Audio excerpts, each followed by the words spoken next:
नमस्कार, बहुत स्वागत है आपका न्यूज़ 18 के डिजिटल प्लेटफॉर्म पर। मैं हूं आपके साथ अंशिका पाठक।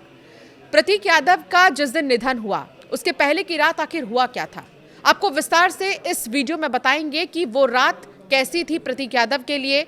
वो रात दर्द भरी थी प्रतीक यादव के लिए, लेकिन उनके आसपास कोई मौजूद नहीं था। सपा प्रमुख अखिलेश यादव के छोटे भाई प्रतीक की अंतिम यात्रा तो शुरू हो चुकी है। 5 किलोमीटर दूर बैकुंठ धाम में अंतिम संस्कार किया जाएगा। शव वाहन पर प्रतीक के कुत्तों और बंदर के साथ वाली एक तस्वीर लगाई गई है, जो ये दिखाती है कि प्रतीक जो है उनको जानवरों से कितना ज़्यादा प्यार था।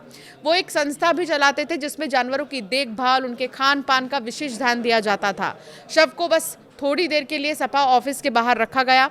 परंपरा के अनुसार शमशान घाट पहुंचने से पहले शव को 5 बार जमीन पर रखा जाता है। इससे पहले शव को अंतिम दर्शन के लिए घर के अंदर रखा गया था।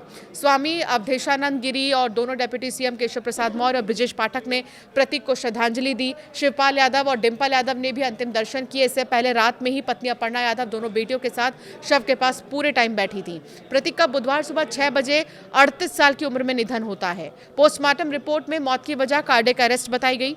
उनके शरीर पर 6 चोट के निशान पाए गए जो मौत से पहले लगी थी। इनमें 3 चोटें 7 दिन पुरानी हैं और 3 1 दिन पुरानी थी।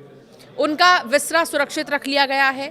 प्रतीक को 13 दिन में 2 बार दिल का दौरा पड़ा था। जी हां, हार्ट अटैक प्रतीक यादव को 13 दिन में 2 बार आया था। पहला अटैक 30 अप्रैल को लखनऊ एयरपोर्ट पर चलते चलते वो गिर पड़े थे।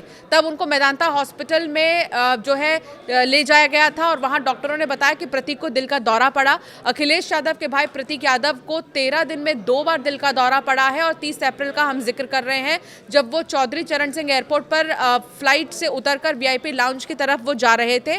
तभी उन्हें सीने में तेज दर्द उठा था। चक्कर आने के बाद उन्हें हॉस्पिटल ले जाया गया। हॉस्पिटल लेकर जाने के बाद डॉक्टरों ने बताया कि प्रतीक को दिल का दौरा पड़ा था।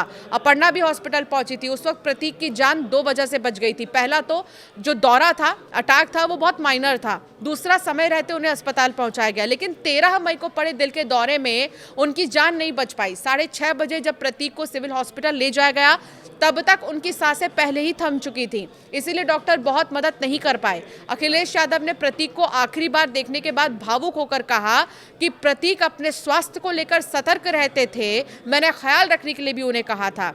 पता ये चल रहा है सूत्रों के हवाले से कि अपर्णा यादव पति प्रतीक के स्वास्थ्य को लेकर बहुत परेशान रहती थी। वो असम में थी, लेकिन समय समय पर उनके स्वास्थ्य के बारे में ज़रूर उनसे पूछ रही थी और इनपुट लेती रहती थी।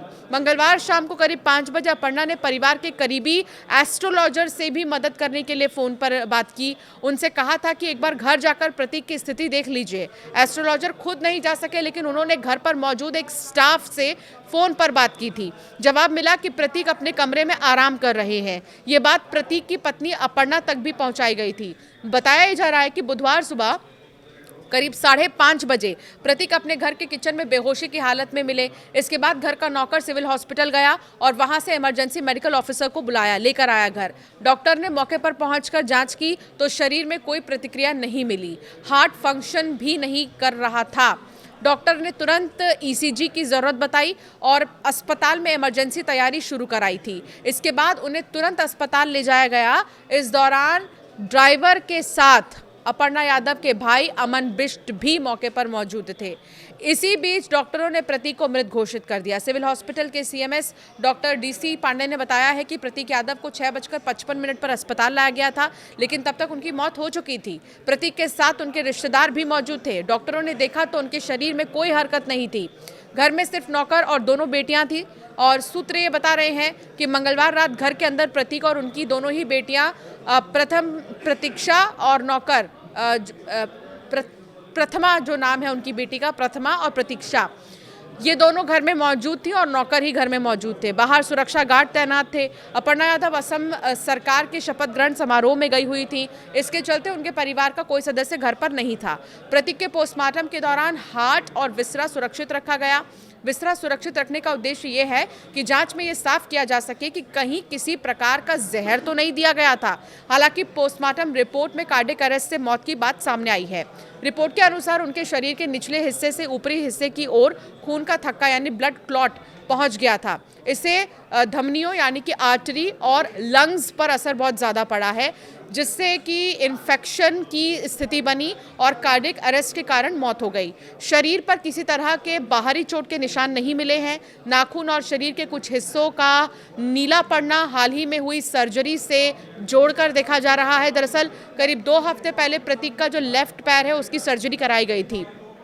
प्रतीक के जिम से जुड़े उनके एक साथी सर्वेश पांडे का ये कहना है कि मंगलवार रात करीब 11:30 बजे अचानक से प्रतीक की तबीयत बिगड़ गई थी। इसके बाद ड्राइवर और स्टाफ की मदद से उन्हें सिविल हॉस्पिटल ले जाया गया। वहां करीब 1 घंटे इलाज चला, फिर वो घर चले गए थे। हालांकि सिविल हॉस्पिटल के डॉक्टर इस बात से इनकार कर रहे हैं, उन्हें अस्पताल लाया गया था। इसी दौरान रात करीब 1 बजे अपर्णा यादव ने फोन पर संपर्क करने की भी कोशिश की, लेकिन बात नहीं हो सकी। स्टाफ से संपर्क करने पर बताया कि प्रतीक यादव जो है वो सो चुके हैं। अब सवाल ये है कि क्या किसी को पता नहीं चल पाया कि प्रतीक यादव की मौत उसी वक्त हो गई थी जब वो रात को असहज महसूस कर रहे थे। डॉक्टरों के मुताबिक प्रतीक फेफड़े की गंभीर बीमारी पल्मोनरी एम्बोलिज्म की चपेट में थे। वो लंबे समय से इस बीमारी से जूझ रहे थे। उनके फेफड़ों में खून का थक्का, जिसे क्लॉट कहा जाता है, वो था। इसके अलावा वो डिप्रेशन की समस्या से पीड़ित थे। अब आपको बताते हैं कि आखिर पल्मोनरी एम्बोलिज्म क्या है जिससे प्रतीक की मौत हुई है। डॉक्टरों के मुताबिक प्रतीक यादव जो हैं वो पीई जैसी गंभीर बीमारी से ग्रसित थे। अब पल्मोनरी एम्बोलिज्म एक जानलेवा स्थिति होती है जिसमें फेफड़े की जो धमनियां हैं उन धमनियों में खून का थक्का जम जाता है। ये थक्का अक्सर पैरों की नसों में बनने वाले डीप वेव यानी कि डीवीटी कहा जाता है, उससे फेफड़ों तक पहुंचता है। इसके प्रमुख लक्षणों में अचानक सांस फूलना, सीने में तेज दर्द होना, बेचैनी और खांसी के साथ साथ खून आना भी शामिल है। डॉक्टरों के अनुसार समय पर इलाज न मिलने पर यह बीमारी जानलेवा साबित हो जाती है। तो इसी बीमारी से प्रतीक यादव ग्रसित थे। दूसरा, उनकी पैर की सर्जरी भी हुई थी, इससे पहले भी उन्हें अटैक आ चुका है। तो इतनी सारी समस्याएं थी पहले से ही और वो बहुत ज़्यादा अपने स्वास्थ्य को लेकर जो है सचेत भी रहते थे, सतर्क भी रहते थे। और अखिलेश यादव उनको पहले भी कह चुके थे कि अपने स्वास्थ्य का ख्याल रखो, अपना ध्यान रखो। लेकिन बावजूद इसके कह सकते हैं कि उनके आसपास कोई नहीं था जिसको पता ही नहीं चल पाया कि प्रतीक यादव जब बेहोश हुए तो वो किस हालत में थे, क्या थे, और उन्हें शायद बहुत देरी से अस्पताल ले जाया गया और इसी वजह से उनकी मौत हो गई। आज हमारे बीच नहीं है, बहुत दुख है। नहीं ले पाएंगे, मेरा सीना दबा हुआ है यार। नौजवान इसलिए था कि बचपन से ही उसे स्वास्थ्य के प्रति, अपने हेल्थ के प्रति और वो कुछ जीवन में आगे बढ़ कर के काम करना चाहता था। एक बहुत अच्छा लड़का जो अपने मेहनत से कुछ करना चाहता था। बहुत दुखद है वो आज हमारे बीच नहीं है। अखिलेश जी, लास्ट टाइम आपकी बात कब होनी चाहिए? जांच होनी चाहिए। आपको लगता है जांच होनी चाहिए?